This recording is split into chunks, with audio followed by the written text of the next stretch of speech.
Welcome to the BaseBlocks Flag Masterclass. So in this lecture, I'll hopefully cover everything you want to know about the flag, including technique, progressions, and how to program for it. So let's get into it.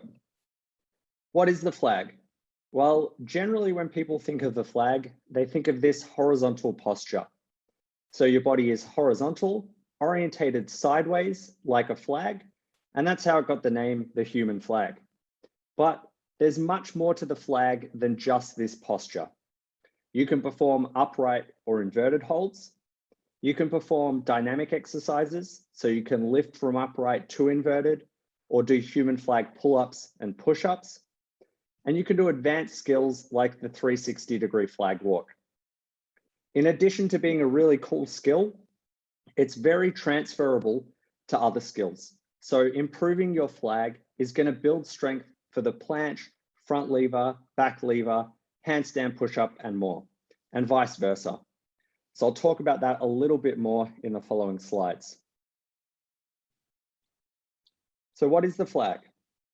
This is the flag, so the horizontal hold that most people think of when they think of the flag. But you can also do skills like the upright flag, the inverted flag, and then dynamic exercises. So human flag pull-ups or push-ups, human flag raises, where you're lifting from upright to inverted. And then if you want to challenge yourself further, you can do skills like the 360-degree flag walk. So this is ultimately a human flag raise utilizing 360 degrees of range.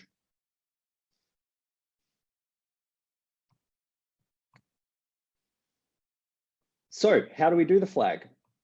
Well, the flag's a bit unique in that it uses opposing actions from each arm. So with calisthenics, you're generally either pushing or pulling and doing the same action with both arms. So in a planche, you're pushing with both arms. In a front lever, you're pulling with both arms. To hold the flag, the top arm pulls while the bottom arm pushes. So if you look at this image on the right side of the screen, the horizontal flag, the top arm is trying to pull down to the hip with shoulder adduction, so adduction, like so. The bottom arm is trying to push out to the side with shoulder abduction, abduction, trying to bring the arm up towards an overhead position. And this is what's going to hold the body in place. Now, to stop the trunk from bending and stop the feet from dropping, the core muscles on the top side of the body are going to be contracting, and the hip, glute medius on the top side is going to be contracting as well. So a combination of pushing, pulling, and the core. And this is why the flag is very transferable to other skills. So the bottom arm is pushing, that's going to build strength indirectly for skills like the planche and handstand push-up. The top arm is pulling, that's going to build strength indirectly for skills like the front lever. And it's going to work the core muscles on one side. By training the flag on both sides, you'll get a global core workout that'll be transferable to other skills like the planche and levers. So as I've said here, pushing strength, pulling strength, core strength, and balance are all really useful to the flag. You can train the flag, like most skills, you can regress the flag to a point where it's accessible to just about everybody. But if you're really serious about training the flag, I recommend building a foundation of pulling and pushing strength first to get the fastest journey to the skill.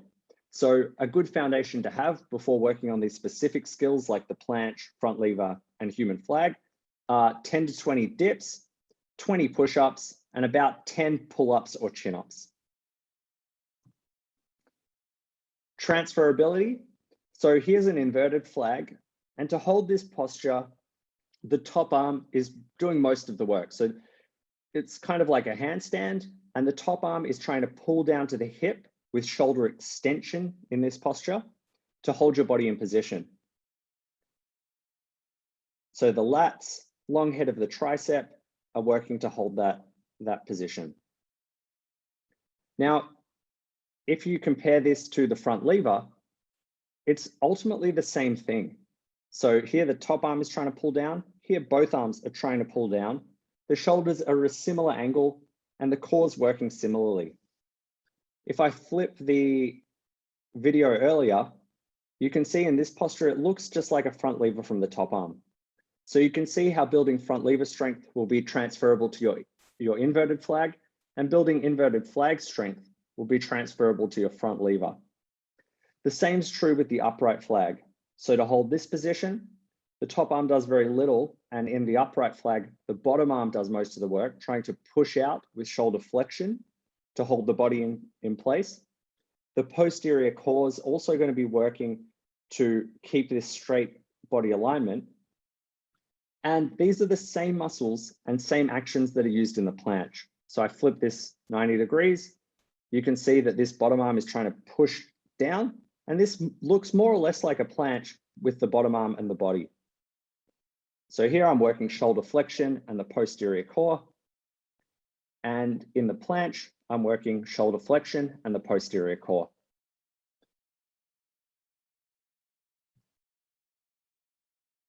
So human flag technique, we've spoken about the muscles, talked about the muscles used. What posture should the body be in? Well, in the flag, we want the hands to be wide apart. So if that hands are close together, it's going to be more challenging because you're going to put your arms in a very disadvantageous position to generate force, and you're going to lengthen the lever arm of the body. So I'll show you that in the following video. A really useful tip I wish I knew when I started training the flag is to use the edge of the stall bars. So when you're doing exercises, set your grip right on the edge. And what that's going to do is ensure that your hands are stacked directly on top of each other. If you use the middle of the stall bars, sometimes you might be like this, sometimes you might be like that, and you'll be throwing yourself off balance. By using the edge of the stall bars, it's just a really convenient way to ensure that your hands are stacked. You can do the flag on a pole, but unless you're a pole dancer and need to perform on a pole, I encourage you to use stall bars. Stall bars are a much more natural position for the wrist. It's a lot more comfortable to hold, and it's much easier to prevent sideways movement. So if you think about this posture, flip 90 degrees, the human flag is very similar to a wide arm handstand. And a wide arm handstand on parallettes is pretty natural, which resembles stall bars. If you think of a wide arm handstand on a pole, your wrists need to be in a pretty strange position. And it's one, it's hard to balance, but two, it's just a very awkward position for the wrists. So if you have access to stall bars, much easier way to learn the flag, and you can build strength here, and then it's very easy to transfer that strength to the pole once you've built some strength and confidence with the flag on stall bars. Moving down the upper limbs, you want the elbows to be straight. And I spoke earlier about how you want to be pushing with the bottom arm and pulling with the top arm. But to go into a little bit more detail about the shoulder blades, you want to pull the top arm short and push the bottom arm tall. So in skills like the planche, you might hear cues like protract the shoulders or push as tall as possible. In skills like the front lever, you'll hear retract or pull the shoulder blades together. In the flag, it's a combination of both. So the bottom arm should be pushing as tall as possible, trying to extend or lengthen that arm. And the top arm should be pulling, trying to shorten that arm. And this holds true regardless of whether you're in a horizontal posture, an upright, or an inverted posture. The final point is that you want your body to be in a straight line and orientated sideways. So here I'm facing the camera, and my body should be in a straight line from my head down to my toes. Common mistakes, bending the arms. As with most skills, it's quite tempting to bend the arms in planche and levers. The same is true with the flag. So be mindful to keep them straight. Arching the back and facing the ceiling. So let's talk about those with the video. So this is the posture that you want to be in. Straight arms, horizontal body, orientated sideways. Here I'm using the edge of the stall bars, quite a wide grip. Positioning my hands closer makes it slightly harder. So choose a width that feels comfortable and strong to you within the limits of your head being clear of the bar. So here I keep about 1 inch or 2 between my head and the bar. Arms are straight, pushing tall with the bottom arm, pulling short with the top arm.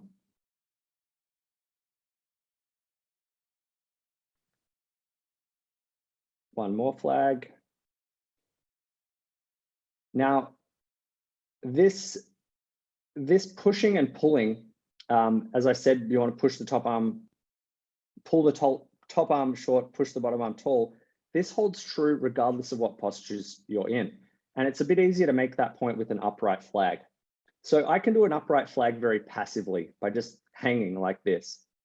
My bottom arm is very retracted, and I'm kind of putting a lot of stress on the passive structures of the joint. To get the most out of my training and to build strength, I want to, to get the most out of my training and to build strength, I want to be challenging my muscles to stimulate adaptation. So rather than doing the flag passively, I want you to do the flag actively and always think about pushing the bottom arm tall and pulling the top arm short. So passive, active, regardless of whether you're upright, inverted, or horizontal. So common mistakes. This flag starts off pretty good. That's the position that you want to be in. My arms are straight, my body is horizontal. So as I fatigue, if you just pay attention to the bottom arm, you'll notice the bottom arm just bends more and more as I struggle to hold the position. So I go up, and then as I do a second rep, both arms are bent and my arm kind of never straightens until I fall. So keep that in mind while you train. You want to keep the arms straight in your training. If you have to regress the intensity to do that, then do so. Another common mistake is this banana back or arching the back. This is a little bit more subtle because when you film the flag from the front, you won't be able to tell as easily that your back is arched. So sometimes it's useful to use a different angle so that you can see the posture of the body. And here I've got a banana back, and you want to have the body in a perfectly straight line. The final mistake is having your chest facing toward the ceiling. So a lot of people find this position preferable. They feel a little bit stronger here, but in a flag, you want to be horizontal and orientated sideways like a flag. So keep that in mind as you move to horizontal. You want to be here rather than there. So chest facing up versus chest facing sideways. Progressions. When working toward the flag, it's a little bit unique. So if you have ever trained for the planche, front lever, or back lever, they all use very similar progressions. You start with compressed postures and you extend the body to lengthen the lever arm and increase the intensity of the skill. The flag doesn't quite work like that. And the reason is doing a tuck flag is already very, very challenging. But tuck postures also change your distribution of weight. So in this flag posture, if you think of me doing my hand is the flag with my feet pointing towards you, I'm trying to resist this movement. Gravity's trying to pull me down and I'm trying to resist it. This works really well with a straight body posture and a straddle posture. When I do a tuck posture and I bring my legs in front of the body, so an L or a tuck, I add a second rotational component that I have to resist. So straight body posture, L, and now I'm trying to resist this rotational component down like so, as well as the body dropping. So the tuck posture and the L posture don't quite work in the human flag. And as a result, we use these other progressions. So let's get into level 1. This is the easiest exercise you can do for the flag and a great way to learn the technique of the flag in an assisted manner. So you can just think of this as a flag with assistance from the feet. I want to set my feet slightly above the level of my lowest hand. And the reason for that is it just puts your shoulder in a more natural position. If my feet were very low, my shoulder would be very externally rotated, which can be pretty compromising on that bottom shoulder. So set the feet high. And then as we spoke about with the human flag technique and motor pattern, pull with the top arm as you push with the bottom arm to minimize weight through your feet. So trying to be as light on the feet as possible, make sure your body is in a straight line. So filming and reviewing your sets is really useful. The block is just to elevate my feet above the level of my hand. And if you want, you can elevate them higher to go horizontal. Now, another variation of this that you can use to make the body horizontal, mimic the straddle flag, is just to lift, abduct both legs or lift the legs. That's going to lift my body a bit, make my body horizontal. And it's also going to increase the demand on my hip abductor muscles, which are used in the flag. So here you can see that my body is angled slightly down. By abducting both hips, now it's horizontal. These are basically the same skill. The intensity at the arms is going to be more or less the same. It's just going to change the position of your body and the demand on the hip abductors, as well as balance. It's a little bit harder to balance the straddle position side to side than it is with the legs together.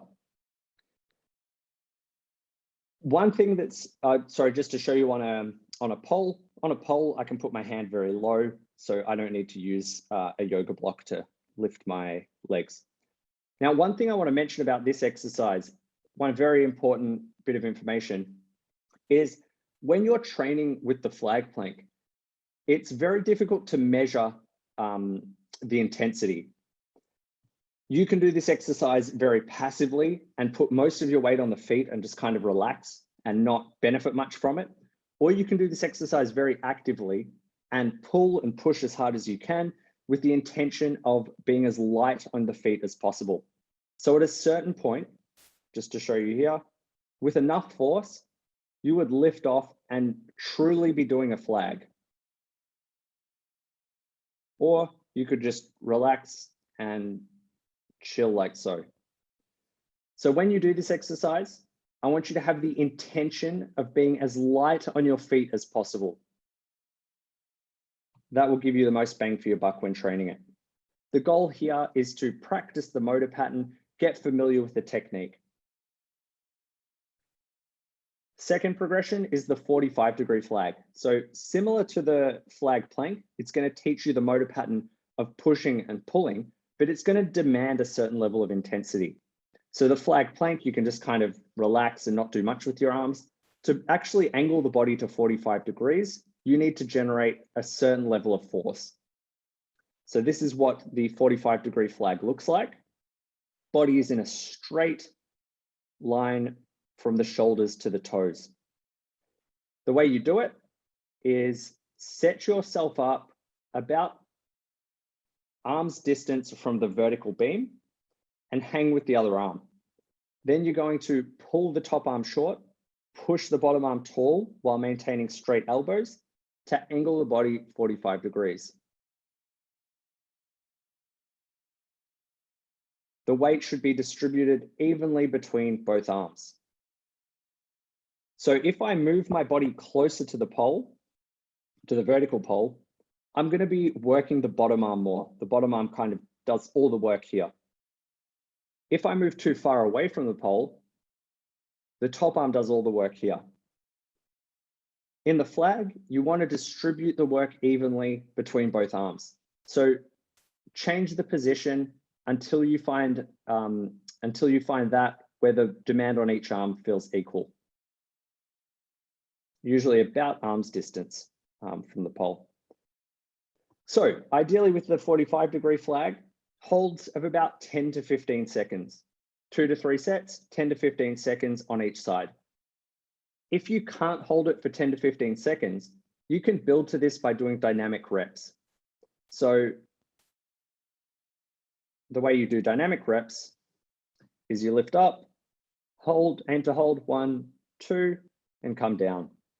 So I can do this before I can do continuous holds. And once again, to accumulate that 10 to 15 seconds, I'll start with 5 reps and build to 2-second holds with each rep. So I lift out, hold 1, 2, come down. Once I've done 5 reps, I've accumulated 10 seconds. And this allows me to build some strength before I can hold 10 seconds continuously. From there, increase the reps or the hold time with each rep until you can do 15-second holds. So we've done the flag plank, we've done the 45-degree flag. Let's talk about the upright flag. So the upright flag is like the 45-degree flag, easier than the horizontal flag due to a shorter lever arm of the body. So you think about holding a sledgehammer. You hold a sledgehammer upright, it's pretty easy. Hold it 45 degrees, it's a little bit harder. At 90 degrees, it's much harder to hold because there's greater torque.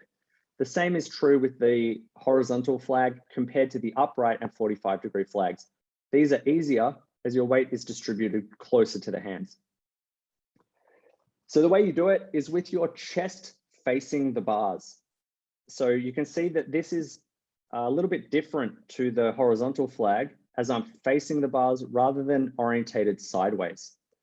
The reason for this is this puts your shoulders in much more healthy positions. So here you can see my arm is just flexed in front of me, pretty natural position. And here it's just like a hang. If you think about what my shoulders would be doing if I was facing the camera, my bottom arm would be very externally rotated. So it would kind of be like this, which is quite a compromising position for the shoulder. And the top arm would be hyper abducted. So I'd be pulling it over my side. Very, very compromising positions for the shoulders. So for the upright as well as the inverted flag, the chest faces the bars. Try and push as tall as you can through the bottom arm, pull with the top arm and hold that position. Now, once you can hold this position comfortably, you can make this objective and measure the intensity with a block. So here I place a block on the ground and I hold my feet behind it. The further I move the block from the bars, the more horizontal my body will be and the harder it will be to hold. So I can build to 15-second holds here. Once I can do that, I can increase the distance and build to 15-second holds here. And the upright flag is predominantly going to work the bottom arm with shoulder flexion. Like the 45-degree flag, if I can't hold it for 15 seconds with my arms pushing tall or for 10 seconds, I can build to this by doing dynamic reps. So 2-second holds, 5 reps, accumulate 10 seconds of time under tension in the difficult position.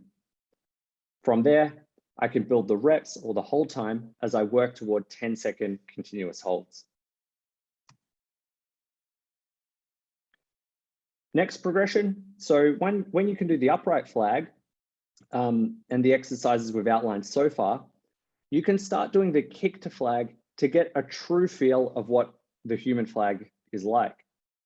So the way you do this is you set your hands in the flag position and you kick into the flag and try to hold it. Initially, you'll just get there and gravity will take over and pull you straight back down. With time, so start with the straddle flag because it's the easier position. Use that leg swing to lift you up. And over time, you're going to try to hold the flag and gradually lower. So here I'm using my muscles to fight against gravity and control the descent. Back to the upright flag and repeat. Now notice that as I control the descent, my body changes angle from sideways, natural shoulder positions, to facing the pole or facing the bars, so I maintain natural shoulder positions. Sets and reps, 2 to 3 sets each arm, 5 to 8 reps, building to slow descents. So we've done the upright posture, and that enables us to do the kick to flag. Let's talk about the inverted posture.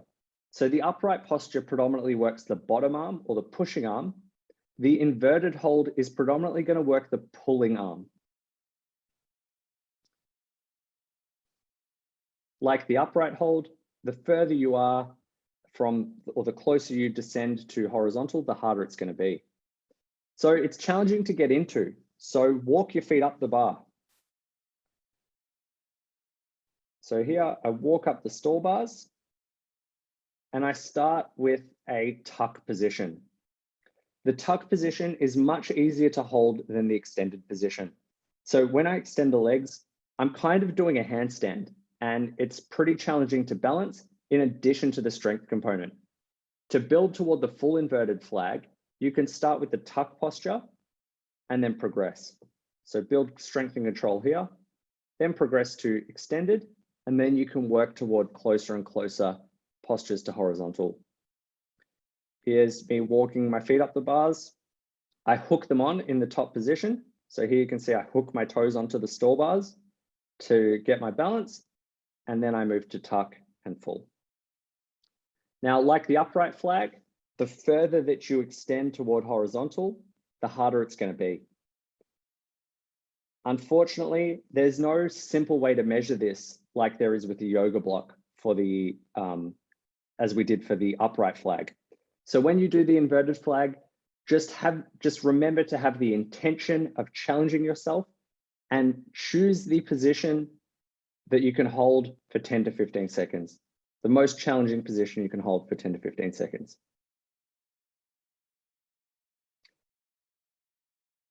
All right, so we've got the upright flag, we've got the inverted flag, but we can't quite hold the horizontal flag.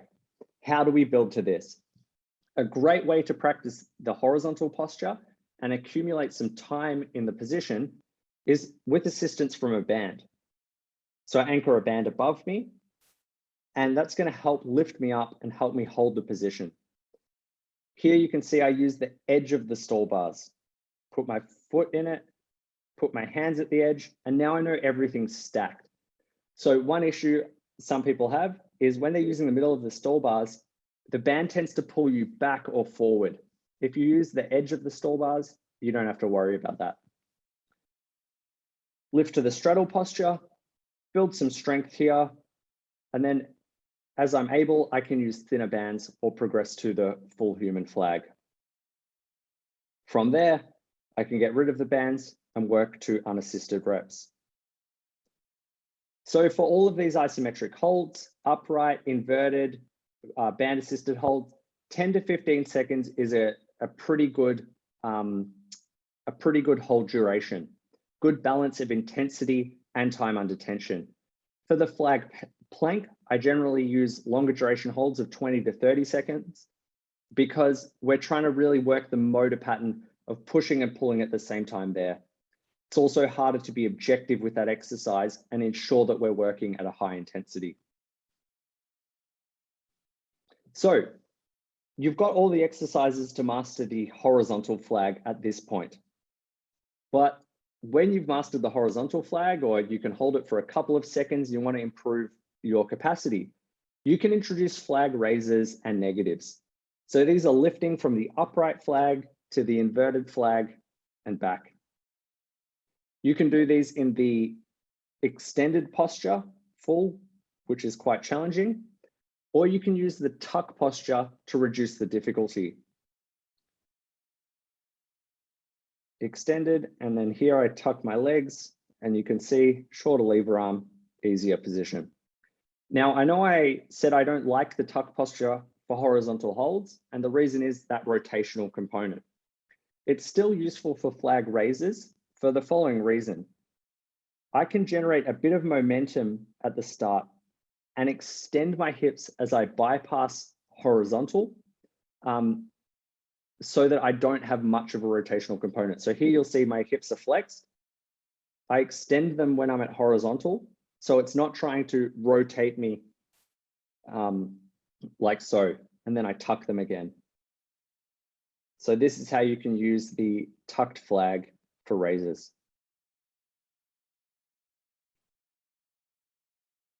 If I struggle with raises, I can also do negatives. So I can walk to the top and try and control the descent at a slow, even pace for about 5 to 8 seconds.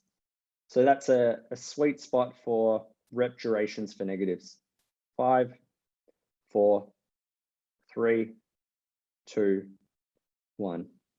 Now, one thing I'll mention with negatives is this applies to all skills, whether you're training for your first chin up, your one-arm chin up, handstand to planche, or the human flag.